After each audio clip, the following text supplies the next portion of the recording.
Hi! இன்னைக்கு பிரேக்ஃபாஸ்ட்டுக்கு ஒரு 2 விதமான சட்னியோட இட்லி தான் பண்ணியிருந்தேன். நெறைய பேர் இட்லி ரெசிபி போடுங்களேன்க்கா, இது எப்படி ஒட்டாம பண்றீங்கன்னு கேட்டுட்டே இருக்கீங்க. அந்த சீக்ரெட்டோட சீக்கிரமா சமையல் வித் அமலான்ற சேனல்ல ஷேர் பண்ணிர்றேன்ப்பா. கண்டிப்பா பண்ணிர்றேன். நெறைய பேர் கேட்டுக்கிட்டே இருக்கீங்க. அப்புறம் கொல்லிமலையிலேருந்து வாங்கிட்டு வந்த இந்த ஸ்பைசஸ்லாம் ஒரு டவுட்டோட தான் வாங்குனேன்.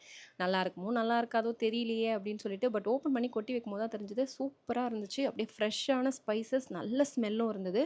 அங்க வாங்குன ஃப்ரூட்ஸும் சரி, ஸ்பைசஸும் சரி வேற லெவல் தான். இங்க வாங்குனா அது அது வேற. அங்க ஃப்ரெஷ்ஷா கிடைக்கிறது வேற. யாரெல்லாம் கொல்லிமலையில போய் இது 2 வாங்கி, "அப்பா சூப்பரா வாங்கியிருக்கோம்" அப்படின்னு நெனச்சிருக்கீங்க? கீழ கமெண்ட்ல சொல்லுங்க.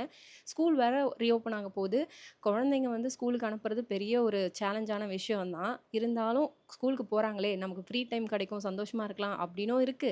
காலையில எழுந்துக்கணுமேடா திருப்பி, லஞ்ச்சு, ஸ்நாக்கு, பிரேக்ஃபாஸ்ட்டுன்னு கட்டணுமேடா அப்படின்ற ஒரு கடுப்பாவும் இருக்கு. ஒருத்தங்க கமெண்ட் பண்ணியிருந்தாங்க, "அக்கா நீங்க வந்து இதெல்லாம் பண்றீங்கல்ல, எனக்கு கொஞ்சம் வீடியோவா போடுங்க. அதுக்கு முன்னாடி நீங்க போய் பொருள்லாம் வாங்குவீங்கல்ல, அதையும் கொஞ்சம் காமிச்சீங்கன்னா, நாங்களும் அதே மாரி போய் வாங்கி, டக்கு டக்குன்னு நாங்களும் பண்ணி அனுப்பிச்சுருவோம். யோசிக்காம கொஞ்சம் நிம்மதியா இருக்கும் போடுங்க அப்படின்னு சொல்லியிருந்தாங்க. எனக்கும் தோணுச்சு, ஆமால்ல நம்ம ஒருத்தர் கஷ்டப்பட்டா ஒரு 10 பேர் சூப்பரா ஜாலியா காலையில எழுந்து யோசிக்காம இத பண்ணி பண்ணி குடுத்துருவாங்களே அப்படின்னு தோணுச்சு.